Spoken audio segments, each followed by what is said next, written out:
Welcome to Math with Einstein class. இப்போ நம்ம பார்த்தோம். இப்போ ஒரு நான் எலுமிச்சம்பழம் ஒன்று எடுத்துருக்கேன், வேற ஒன்றும் இல்லை. எலுமிச்சம்பழம் உருண்டையாக இருக்கிற மாதிரி எடுத்துக்கோங்க. இல்லை செய்து பார்க்கணும் நீங்கள். சரியா? அதை நம்ம என்ன செய்யணும், ரெண்டாக பாதியாக கட் பண்ணணும். கட் பண்ணியாச்சா? கட் பண்ணிட்டேன். இந்த கட் பண்ணால் எத்தனை பரப்பு இருக்குது பாருங்க.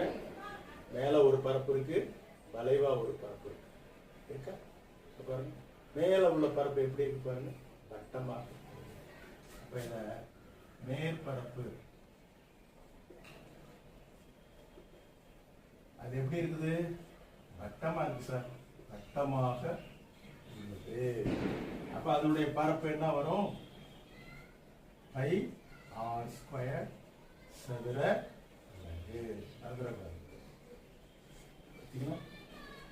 By R square. ஒரு பை ஆர் ஸ்கொயர் கூட வச்சுக்கலாம், ஒரு பை ஆர் ஸ்கொயர். இந்த பரப்பு என்ன வரும்? இது என்ன பரப்பு அப்படின்னு சொன்னா, வளைவாக இருப்பதால் அதை வளைப்பரப்பு அப்படின்னு சொல்றோம். இது வளைப்பரப்பு. இது எப்படி சார் கண்டுபிடிக்கிறது? கோலத்துல எவ்வளவு இருக்கு? 4. அதுல இது பாதி தானே. அப்ப என்ன வரும்? 2 பை ஆர் ஸ்கொயர் சதுர அலகு.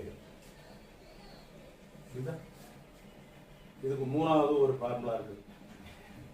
அது என்னன்னா, இது ரெண்டையும் மிக்ஸ் பண்ணி சேர்த்து, இதுதான் என்ன கிடைக்கும்?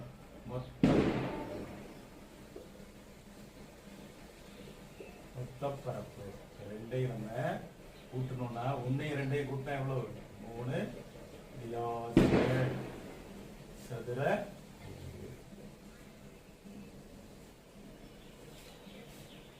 புரியுதா?